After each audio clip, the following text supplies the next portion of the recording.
So a pretty common question that I get asked, especially when you're dealing with investments and real estate, what is the difference between an LP and an LLC? They're both pretty common forms that people hear about. So I'm going to go through a little bit of some of the differences between them.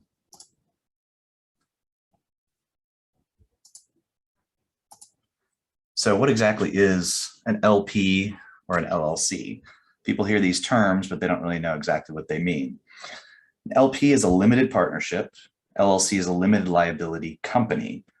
They're both legal entities that are formed typically by a filing with the Secretary of State in whatever state you're forming in. So if you're forming a Delaware LLC, you form, basically you file something with the Delaware Secretary of State that creates the LLC. That's the initial step to create it. Same thing with a limited partnership. You have a filing with the Secretary of State. So if it's in Arizona or Texas or Nevada, you file it with their Secretary of State. So basically they're just legal entities that are used for whether it's an investment or an operating company. They're different forms of a legal entity instead of a corporation, essentially. And it avoids double taxation because a corporation is taxed at the corporate level, a corporate income tax. And then when it makes distributions of profit or dividends in a corporate sense to its shareholders, those are taxed at the shareholder level. So you have double taxation with a corporation versus an LLC or a limited partnership are taxed differently, typically. So what are the main differences? So if I want to do a real estate investment or start a hedge fund or private equity fund, do I want to do an LLC or an LP? You can really use either, and they both can be used in a lot of ways.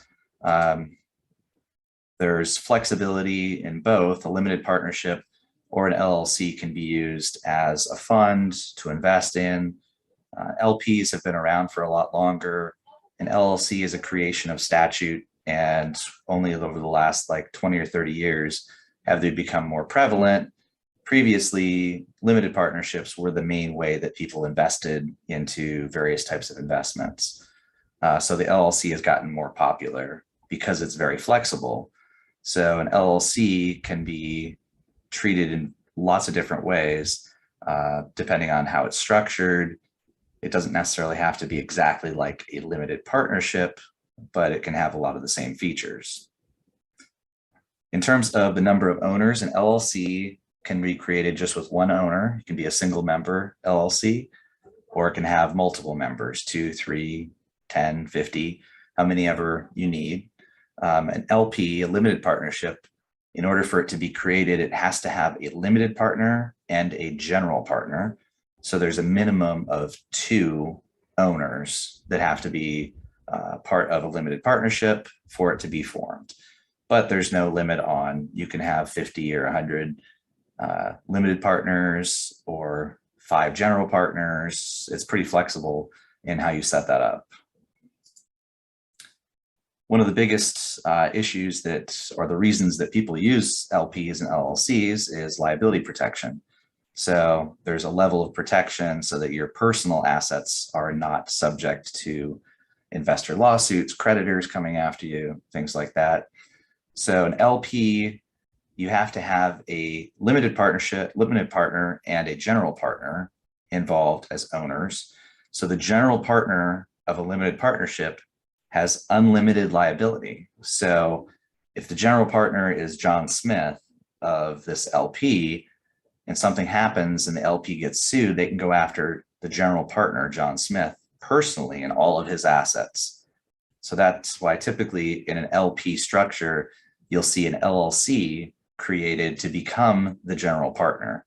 So that if anyone goes after the general partner, they sue the LLC, not the individual. So it makes it a little bit more complex of a structure that you need in order to form an LP properly. An LLC, you can have liability protection for every single person. There is no general partner. You can have a manager, but the manager has liability protection. You don't have to have that separate LLC. A lot of times in things like real estate syndications, we will create a separate LLC for the manager as a manager entity, just for an additional layer of protection, but it's not technically required. In terms of management, a limited partnership, the general partner has pretty much complete control. Limited partners might have some voting rights or other rights that are outlined, but generally the general partner is the one in complete control of how that company is operated.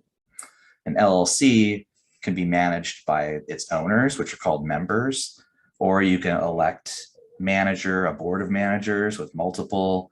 You can have officers, you can delegate certain responsibilities to. So it's pretty flexible otherwise with an LLC versus an LP where it's basically just the general partner. Taxation, essentially most of LLCs and LPs are just taxed as partnerships with multiple owners. An LLC with one member might be a disregarded or single member LLC. But otherwise, LLCs with multiple members, the default is they're taxed as a partnership. Now, an LLC can make an election to be taxed like a C Corp or an S Corporation. So it has some flexibility there, whereas an LP generally is just always going to be taxed as a limited partnership, or sorry, a partnership for tax purposes.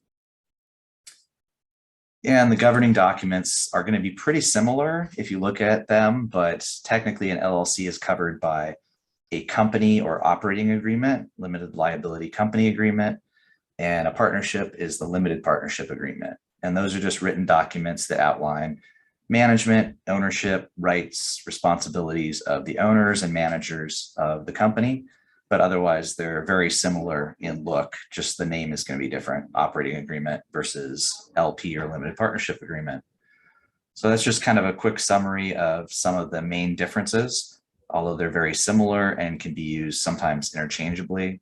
Sometimes people with an LLC will talk about the LPs, the investors, even though technically they're not LPs, they are just members of an LLC.